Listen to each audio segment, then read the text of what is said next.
Welcome back to the channel. Today is August 27th, 2024, and the date that this is published is not going to be the same date that you see on the whiteboard. However, the goal is to document my journey for the next 90 days, showing you how I as a creator overcome different psychological barriers. And today we're going to talk about how altered states of consciousness can help you overcome your psychological barriers. In order to understand the whole idea of altered states of consciousness, we first have to look at the idea of what is consciousness and what is the unconscious mind. And maybe we can also explore some ideas about pre-consciousness. So consciousness is basically a subjective experience that I am aware of, I'm doing something. Where unconsciousness, where we're not aware that we're doing something, we would relegate that to what we would call an unconscious state. Like, for instance, most of us dream at night, but we're not aware of our dreams unless someone wakes us up in the middle of the night and asks us at that particular moment in time, what are you dreaming? And most people will be able to report on some sort of activity. Obvious examples of unconscious processing would be like if I ask you, what is the times table? So I said, well, what's 5 times 2? Well, hopefully you're thinking 10.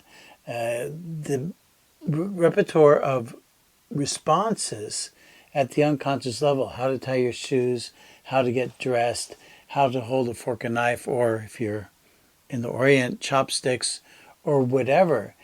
These are all unconscious behaviors. And the interesting thing is that, for instance, athletes, when they are training, the goal is to repeat things so many times that they don't have to think about the technique anymore. They can just get into the flow of the game. And here we're going to talk about the different types of altered states of consciousness that are most common and that I am aware of. If we explore a little bit about the whole idea of what consciousness is, most people would think, at least researchers that I've read, would think that our consciousness is fairly limited. It's limited to 7 plus or minus 2 bits of information at a time.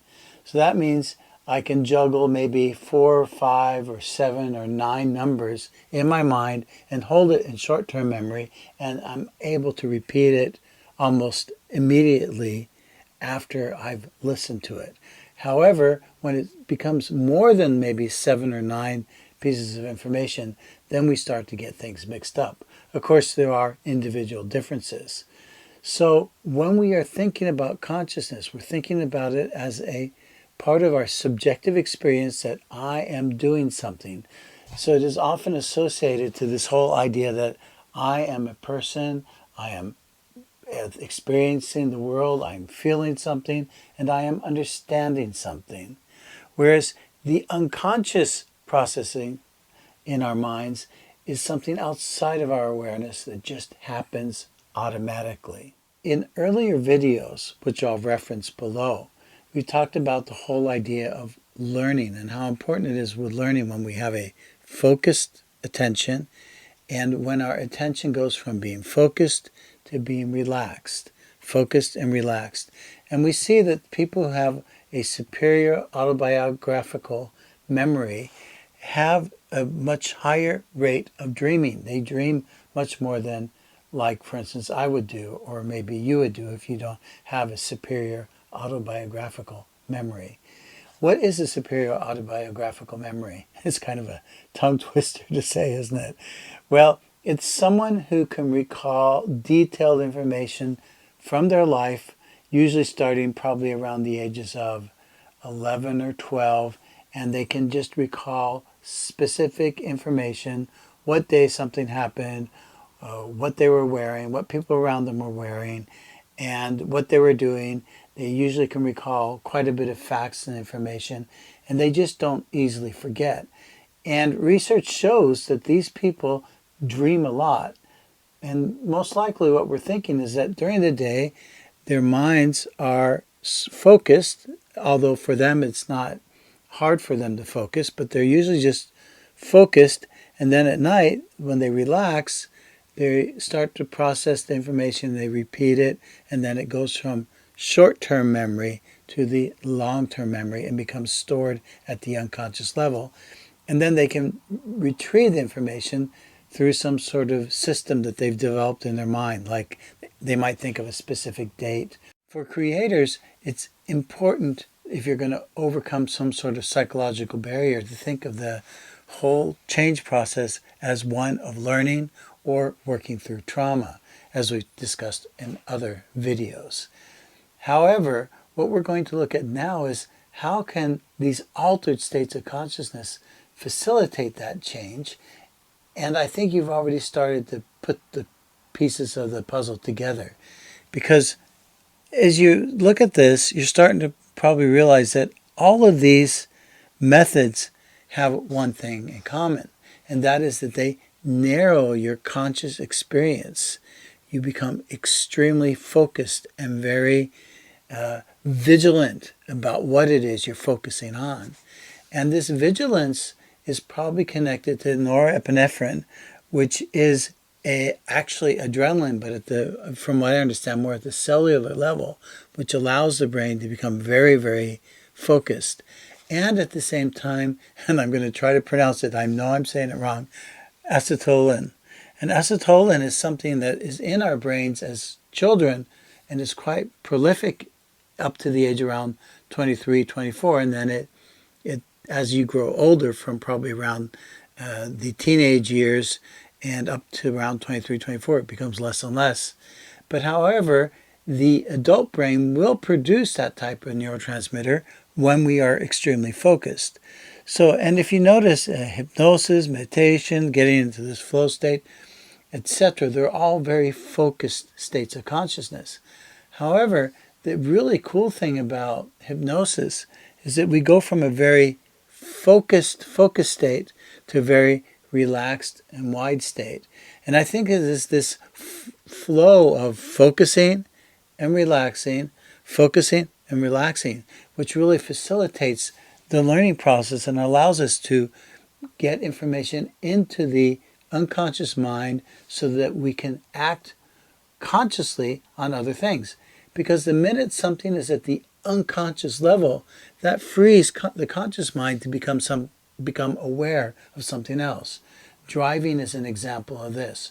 When you sit in the car, to begin with, you have to really focus and learn how to keep the car on the road. And it seems overwhelming to push the gas and to notice all the traffic around you and to stay on the road. But as time goes by and you become more and more comfortable with driving, in other words, more and more what you're doing is at the unconscious level, well then you don't have to focus on driving anymore. You can start thinking about what you're going to talk about that day. You can start wondering about what you did yesterday or what you want to have for dinner or whatever.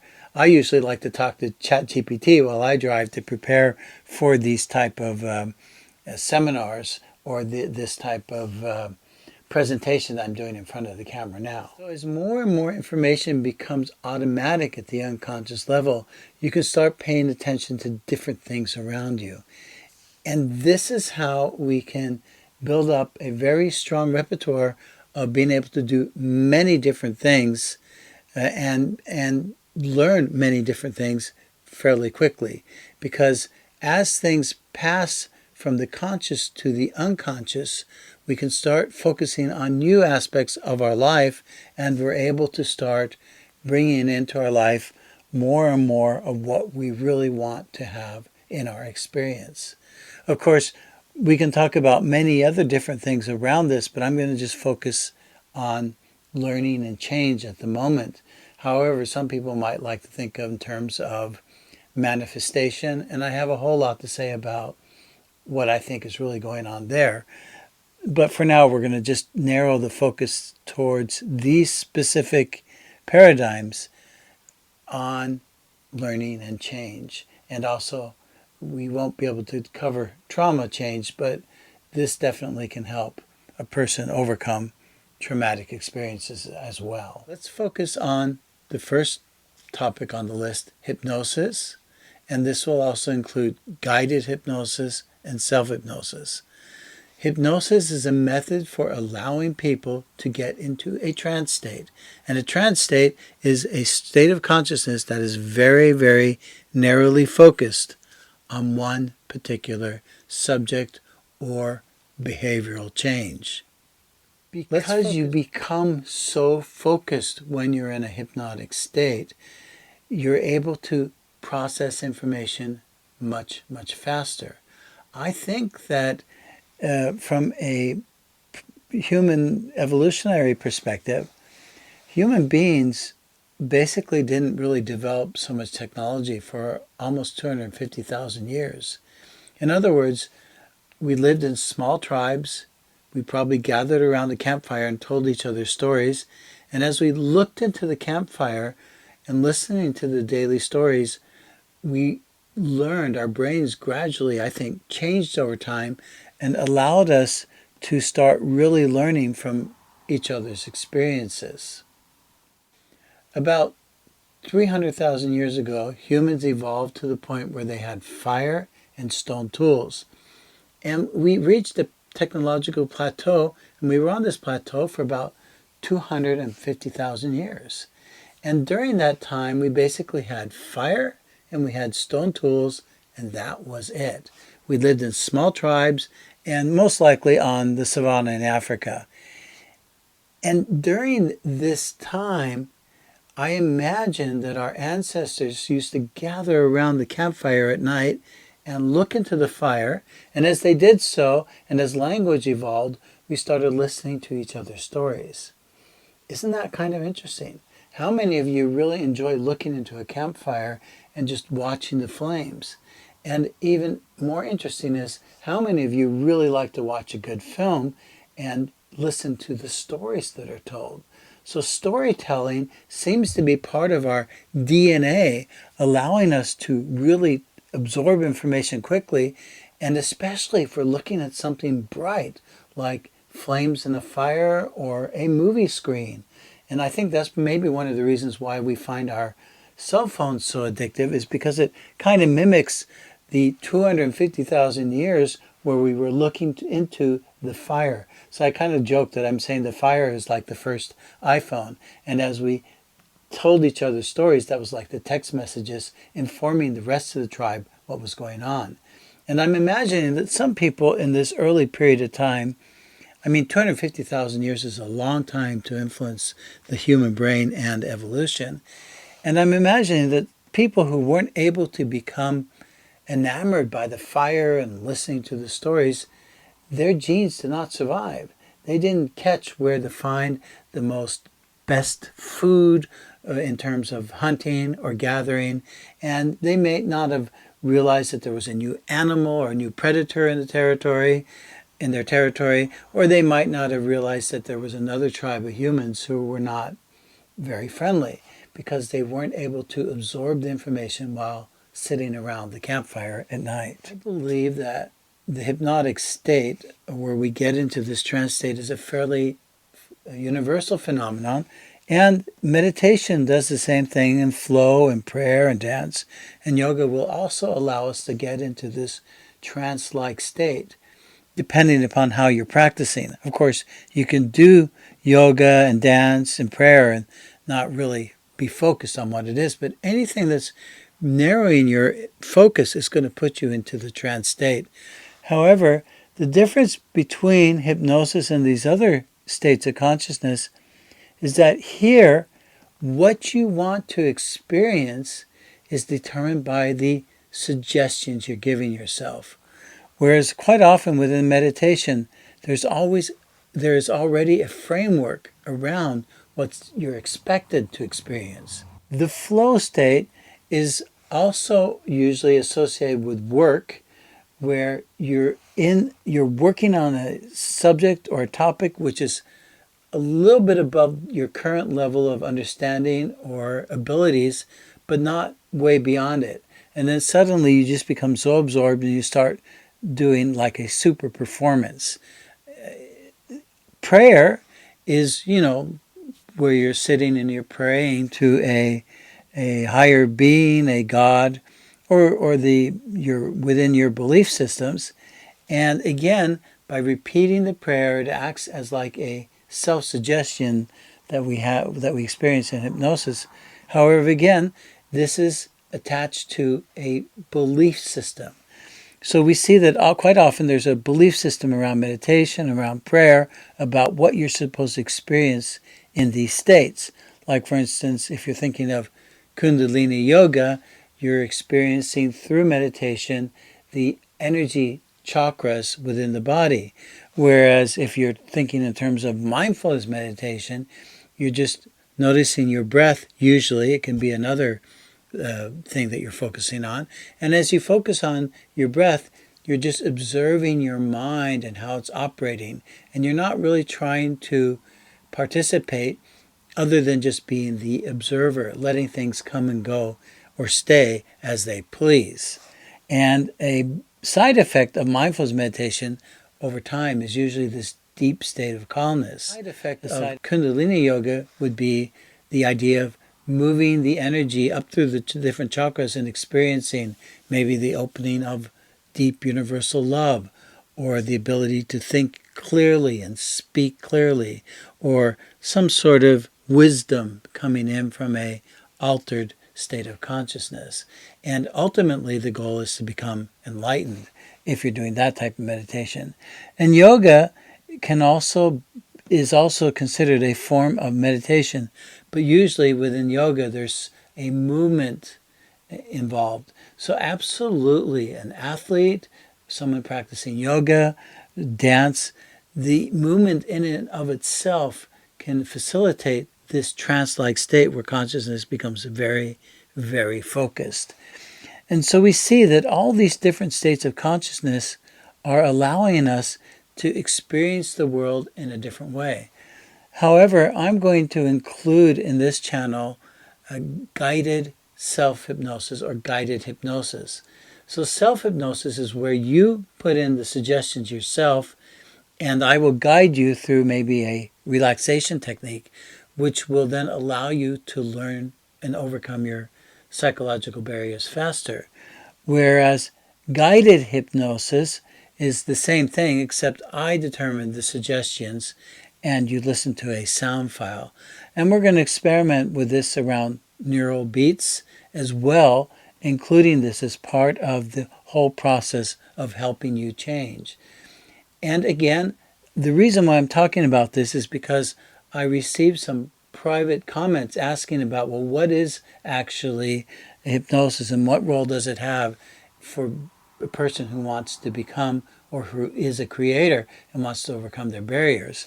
And I think I've already addressed that issue, so I don't need to rehash that right now. Think of it this way. The main topic we're covering in the video will be some sort of psychological barrier that you want to overcome. And this will be the part where you're focusing your attention and you're really connecting the dots, thinking about what it is we're discussing. And then I will follow up every single video with a guided hypnosis or a guided self-hypnosis. Remember the difference. In guided hypnosis, I am giving you the suggestions which I think will facilitate change as quickly as possible, where when you're doing guided self-hypnosis, I'm guiding you into the trance-like state. However, you are giving yourself the suggestions that you think will facilitate the change process. We're also going to introduce neural beats as part of this whole process as well. And we're going to include that as part of the hypnotic experience, where you're allowing your consciousness to change to maybe a alpha state or a theta or delta state in order to help you really get into these deep states of consciousness, which, as we explained earlier in the video, can help you facilitate the change process. There's one subject that we haven't yet covered in this series in terms of helping you facilitate change, and that is sleep and all the different altered states of consciousness you can experience in sleep that can really help you start making deep and lasting changes in terms of really getting out your potential as a creator. Stay tuned, because that's going to be the next video in this series. Thanks.